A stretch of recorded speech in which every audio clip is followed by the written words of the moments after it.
Sir దాదాపు 3 సంవత్సరాలు అయింది ఈ కేసు అంతా జరిగి. అవునండి. ఈ మధ్యలో ఎప్పుడైనా మీకు పాప గుర్తుకొచ్చిందా? పాపను కలవాలనుకున్నారా? సార్ ఈ మధ్యలో out of hundreds of attempts పాపను కలవడానికి లేదా మాట్లాడడానికి బర్త్డేస్ కి పాపకు ఫోన్ చేసిన నా ఫోన్ కి రెస్పాండ్ కావాలండి. ఫస్ట్ ఆఫ్ ఆల్ నా ఫోన్స్ బ్లాక్ లో పెడతారు. ఉమ్, వేరే ఎవరి ఫోన్స్ నుంచి అయినా చేస్తే, మా ఫాదర్ ఫోన్ నుంచి చేస్తే మా ఫాదర్ తో మాట్లాడతారు. అబ్బాయితో మాట్లాడతారా అని అడిగితే ఫోన్ పెట్టేస్తారు. పాపకు ఒక విషెస్ చెప్తాడంటమ్మా అని అంటే అక్కర్లేదు, ఇది ఆడి కూతురు కాదు నా కూతురు అనేసి రెక్లెస్ ఆన్సర్ ఇచ్చి ఫోన్ పెట్టేయడం. ఇది చాలా సార్లు జరిగిందండి. అయితే నేను 2-3 సార్లు పాప స్కూల్ ఎక్కడో కనుక్కొని, అంటే నేను ఫస్ట్ ఒక స్కూల్లో జాయిన్ చేశానండి 2020లో. ప్రీ ఉమ్, ప్రీ కేజీలో వేశాను. అది లాక్డౌన్ వల్ల పుణ్యం అని స్కూల్స్ ఏమీ లేకుండా అయిపోయాయి. తర్వాత స్కూల్స్ ఓపెన్ చేసేసరికి మేము విడిపోవడం వల్ల ఏ స్కూల్లో జాయిన్ చేశారో నాకు తెలియలేదండి చాలా. ఉమ్, వాళ్ళ ద్వారా వీళ్ళ ద్వారా కనుక్కుంటే శ్రీప్రకాష్ అనే స్కూల్లో సీతందార్లో జాయిన్ చేశారని తెలిసి నేను ఇప్పటికే దాదాపుగా 3-4 టైమ్స్ పాపని వెళ్ళి స్కూల్లో కలవడం జరిగింది. అచ్చా. అక్కడికి ఈమె కూడా వచ్చి నన్ను చూసి మా ముగ్గురం కలిపి ఆ పక్కనే ఉన్న రెస్టారెంట్ లో కూర్చొని మాట్లాడుకుంటూ భోజనాలు చేసాం. ఒక్క 3 నెలల క్రితమే ఆ పాపని నేను సిఎంఆర్ సెంటర్ కి తీసుకెళ్లి బోల్డ్ బొమ్మలు కొనడం ఇవన్నీ జరిగాయండి. పాపకి అటెండ్ చేయట్లేదు అంటే ఎలిగేషన్ వెయ్యాలి అని అంటే ఏదైనా ఇట్స్ వెరీ చీప్. ఎంత చీప్ అంటే నా సినిమాకి కూడా డబ్బులు ఇన్వెస్ట్ చేశాను అని ఏదో ఎలిగేషన్ చూశాను నేను టీవీలో.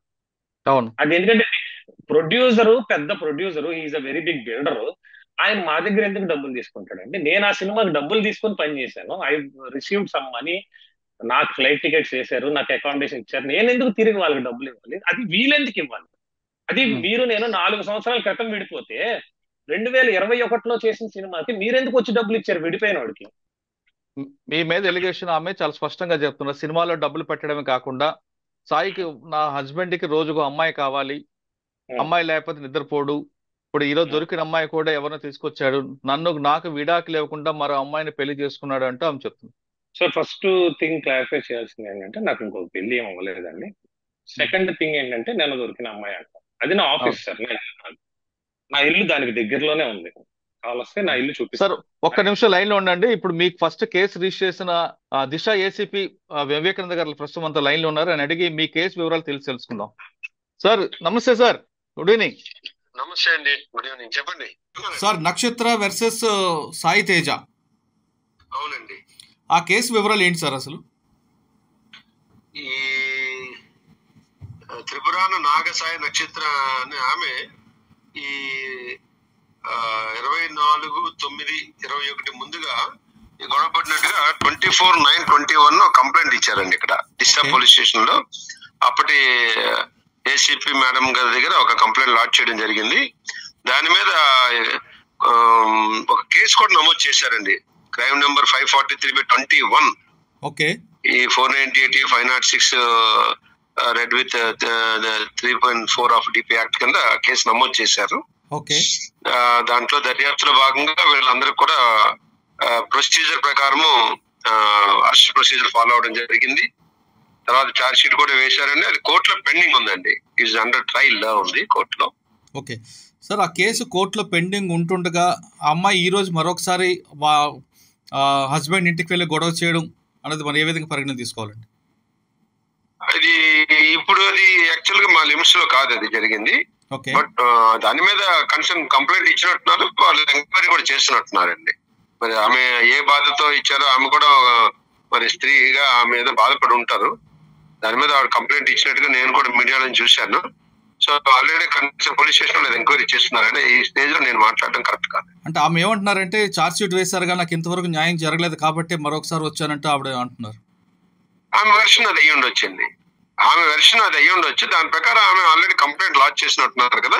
అవును. దాని మీద చట్ట ప్రకారం ఏం చర్య తీసుకోవాలనేది కన్సర్న్ హైకోర్టు తప్పకుండా యాక్షన్. ఓకే సార్, ఇప్పుడు ఆల్రెడీ 498A 506 మీద కేసు రిజిస్టర్ అయింది.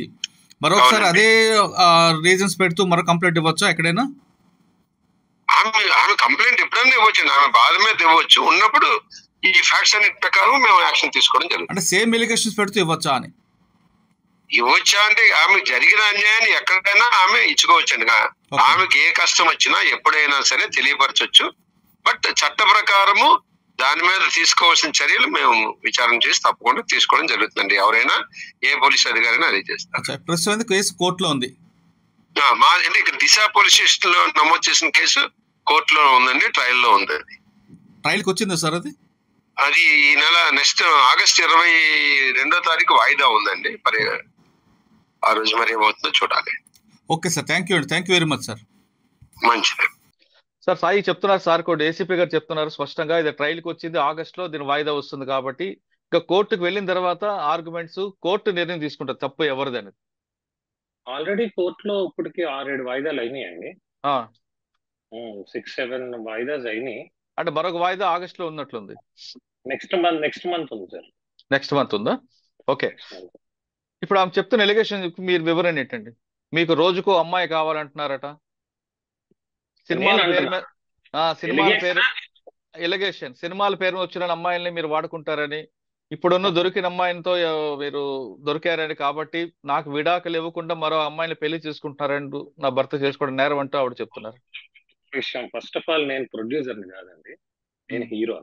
అంటే నేను ఒక సాధారణమైన నటుడు అంటే I'm one of the technician. నన్నే ఎవరో అవకాశం ఇవ్వాలి, నేను ఇంకొకరికి అవకాశం ఇచ్చేంత స్కోప్ నా జీవితానికి లేదు. నాకే ఎవరో అవకాశం ఇవ్వాలి. నేను అవకాశం ఇస్తానంటూ అమ్మాయిల్ని ప్రలోభ పెట్టడం అనేది ఎవరు అంత పిచ్చోళ్ళు లేరు నమ్మడానికి, రావడానికి. అంటే ఆడిషన్ పేరు మీద తీసుకొచ్చి అమ్మాయిని బుట్టలో వేసుకోవడం మీ హాబీ అంటూ. సార్, ఆడిషన్ చేసే అర్హత నాకు ఎలా వస్తుంది? నేను ప్రొడ్యూసర్ని కాకపోతే. హీరో ఆడిషన్ ఎక్కడ చేయరు. వాళ్ళందరినీ పెట్టుకున్న తర్వాత ఆఖరిగా హీరో కింద ఒక 10 మందిని చూస్తారు. వాళ్ళకి ఆర్థికంగా, అందంగా, క్యారెక్టర్ కి తగినట్టుగా ఎవరు కనిపిస్తే వాళ్ళని పెట్టుకుంటారు. రైట్. అది ఎవరిని వరిస్తుందో అదృష్టం ఆ టైంకి. సో అది ఫస్ట్. సెకండ్, రోజుకు ఒక అమ్మాయి కావాలి అని అంటున్నారు. రోజుకు ఒక అమ్మాయి కావాలి అని అనేది ఎంత చీపెస్ట్ ఎలిగేషన్ అంటే, అంత 5 years అంత అన్యోన్యంగా కలిసి ఉన్నాం కదా మనం. సరే, ఓకే, విడిపోయిన తర్వాత నేను ఉన్న ప్రతి ఇంటికి పోలీసుల వారిని ఆ రోజు కూడా దిశలో చెప్పాను, వెళ్ళి ఎంక్వైరీ చేయండి సార్. ఒక్క ఆడపిల్లైనా ఈ ఇంటి దరిదాపులోకి కానీ ఆ గేట్ దాటి లోపలికి వచ్చిందని ప్రూవ్ చేస్తే ఎన్ని కేసులు పెడితే అన్నిటికీ నేను బాధ్యుడిని సంతకం పెట్టి వెళ్ళిపోతా ఇక్కడి నుంచి అని చెప్పాను. ఇప్పుడు నిన్న జరిగిన సంఘటనకు వస్తే, నిన్న జరిగింది నా ఇల్లు కాదు సార్, అది ఆఫీసు. అది ఒక ఆఫీస్ అండి. అదే నన్ను నమ్మి డబ్బులు పెట్టి కొంతమంది డబ్బులు ఇన్వెస్టర్స్ ఉంటారు, అది ఒక ఆఫీసు. ఒక సినిమా చేద్దాం అనే ఒక ప్రయత్నం మీద 2 నెలల క్రితం ఓపెన్ చేసాం. ఓకే. ఆ ప్రయత్నం ఇంకా సక్సెస్ఫుల్ కూడా కాలేదు, ఇంకా ఏం సినిమా తీయలేదు, ఇంకా ప్రయత్నంలోనే ఉన్నాం. అంటే కథ రాసుకోవడం, మ్యూజిక్, అది సిట్టింగ్, అవన్నీలో ఉన్నాం. ఓకే. అక్కడ పని చేయడానికి వస్తూ ఉంటారు సార్, అమ్మాయిలే కాదు అబ్బాయిలు వస్తూ ఉంటారు. నిన్న సంఘటన జరిగిన టైంలో కూడా ఆఫీస్ లో అబ్బాయిలు కూడా ఉన్నారు. కావాలని పిక్చరైజ్ చేయడానికి అమ్మాయిని పిక్చరైజ్ చేయడం జరిగింది. అమ్మాయి అక్కడ పడుకున్నట్లు ఉంది కదండి లోపలికి రాగానే వాళ్ళందరూ. యాక్చువల్ గా జరిగిన స్టోరీ ఏంటంటే, ఆ అమ్మాయి మాకు ఒక లిరిక్స్ రాస్తామని చెప్పి మా ఆఫీస్ కి ఇష్యూ జరిగిన ముందు రోజు నైట్ రావడం జరిగింది. అమ్మాయి బై రోడ్ ఆ అమ్మాయి, ఇంకొక అబ్బాయి, ఒక అబ్బాయి మా దగ్గర కో డైరెక్టర్ గా ఉన్న ఆయన లిరిక్స్ రాయడానికి ఈ అమ్మాయిని, నా ఫ్రెండ్, ఈ అమ్మాయి నాకు ముందు నుంచి పరిచయమేనండి, పరిచయం లేదన్నట్లా, ఒకసారి ట్రై చేసి చూడండి, నా టాలెంట్ నచ్చితే పెట్టుకోండి అని అనడం జరిగింది. రావడం జరిగింది. ఆ టైంకి నేను లేకపోవడంతో మా స్టాఫ్ కాల్ చేసి, అమ్మాయిని నా రూమ్ లో పడుకోబెట్టండి, అబ్బాయిలతో పడుకోబెడితే బాగోదు, నా రూమ్ లో ఒక బెడ్ వేసేసి, లేకపోతే నా రూమ్ లో జనరల్ గా బెడ్ ఉండదండి, బెడ్స్ ఉన్న రూమ్ పక్క రూమ్, ఆ రూమ్ లో ఒక బెడ్ వేసేసి అక్కడ ఏసీ ఆన్ చేసి పడుకోబెట్టండి, అబ్బాయిలు ఇందులో పడుకోండి అని చెప్పడం జరిగింది. జరిగిన తర్వాత నేను మార్నింగ్ నా ఇంటి నుంచి జిమ్కి వెళ్ళి ఒక 10:30-11 ప్రాంతాల్లో నేను ఇంటికి వచ్చాను. అది ఇంటి నుంచి ఆఫీస్కి వచ్చాను. నేను ఆఫీస్కి వచ్చే టైంకి ఒక అబ్బాయి ఏమో భోజనం తేడానికి వెళ్ళాడు, ఒక అబ్బాయి ఏమో అక్కడే ఉన్నాడు. నేను అప్పుడే లోపలికి వచ్చిన ఆ అమ్మాయిని లేపుదాము భోజనానికి అని చెప్పి, మా ఫ్రెండే కదండి, బయట అమ్మాయి, పరిచయం లేని అమ్మాయి అయితే ఏం కాదు, పరిచయం ఉన్న అమ్మాయే. నేను లోపలికి వెళ్ళానండి. ఇట్లా లోపలికి వెళ్ళానో లేదో, 5 minutes లో ఫుల్ గా మీడియా ఎవరెవరో వచ్చేసి డోర్లు పద్దలు కొట్టేసి లోపలికి వచ్చేసి కెమెరాస్ పెట్టేసి స్టార్ట్ చేశారు. ఆ అమ్మాయి పాపం సరిగ్గా ఫుటేజ్ లో చూస్తే అమ్మాయి గాఢ నిద్రలో ఉంది. అవును. నేను నా పర్సనల్ వాష్రూమ్ అదే రూమ్ లో ఉంటదండి, అది నా రూమ్ కదా, నా ఆఫీస్ రూమ్. నేను జిమ్ నుంచి రోజు నాకు అలవాటు ఏంటంటే, జిమ్ నుంచి ఆఫీస్కి వెళ్ళి అక్కడ నాకు కొన్ని డ్రెస్సులు అక్కడ ఉంటాయి నాకు, నేను అక్కడే డ్రెస్ చేంజ్ చేసేసుకుని ఈవినింగ్ వరకు, నైట్ వరకు ఆఫీస్ లో టైం స్పెండ్ చేస్తాను. మళ్ళా నైట్ 7 o'clock ఇంకొకసారి జిమ్కి వెళ్తాను. ఉమ్, మళ్ళా వచ్చి 10, 11, 12 దాకా అందరితో స్టోరీ సిట్టింగ్స్ లో కూర్చొని నైట్ నా ఇంటికి వెళ్ళి పడుకుంటాను. ఓకే. ఎందుకంటే మాకు అక్కడ అంత కంఫర్ట్స్ ఏం లేవు. ఇప్పుడు ఎవరో నాతో పని కోసం వచ్చిన వాళ్ళు పడుకోగలుగుతారు, కానీ నేను అప్పుడు పడుకోను. నాకు ఇంట్లో మంచి బెడ్ ఉంది, ఏసీ ఉంది, అన్ని సొఫిస్టికేటెడ్ ఫర్నిచర్ అంతా ఉంది. సో అక్కడ నేల మీద పరుపేసుకొని పడుకోవాల్సిన అవసరం నాకు లేదు. ఓకే. దాన్ని రాంగ్ వేలో పిక్చరైజ్ చేస్తున్నారని మీడియా రాగానే నేను అన్న ఫస్ట్ మాట ఏంటంటే, మీరు రాంగ్ వేలో పోర్ట్రే చేయకండి, అవసరమైతే డివోర్స్ తీసుకున్నాక పెళ్లి చేసుకునే రైట్ కూడా ఉంది నాకు. నేను అన్నది I can make any one, అంటే ఈమెనే కాదు ఎవరినైనా డివోర్స్ తీసుకుని నాకు వైఫ్ చేసుకునే రైట్ ఉంది అన్నది నేను ఇంగ్లీష్ లో చెప్పాను. ఓకే. దానికి వీడియోలో కూడా క్లియర్ గా ఉందండి. ఐ క్యాన్ అన్నానా, ఆల్రెడీ చేసుకున్నాను అన్నానా అనేది ఉంది క్లియర్ గా వింటే. ఉమ్, ఉమ్, దాన్ని పట్టుకొని కావాలని కావాలని నన్ను బ్యాడ్ చేయాలని, నా ఎదుగుదలని డ్యామేజ్ చేయాలని పెళ్లి చేసేసుకున్నాడు, సంసారం చేసేస్తున్నాడు. నన్నే కాకుండా అనవసరంగా ఏ సంబంధం లేకుండా ఒక మంచి ఫ్యామిలీ నుంచి వచ్చిన ఒక ఆడపిల్లని కూడా అనవసరంగా ఆమెకి థ్రెటన్ చేసి, ఆమె మీద ఆ, ఏవో ఇసిరేసి, ఆ అమ్మాయిని కొట్టి, చాలా వల్గర్ మాటలు మాట్లాడి, ఆ అమ్మాయిని రాంగ్ గా యూట్యూబ్స్ లో, వీడియోస్ లో, మీడియాలో చూపిస్తూ, ఒక ఆడపిల్లకి నిజంగా తేరుకోలేని దెబ్బ కొట్టి, కనీసం ఆ అమ్మాయి నా ఫోన్ కూడా రెస్పాండ్ అవ్వలేని స్టేజ్ కి చేశారండి. సార్ అది కరే నిన్న జరిగింది.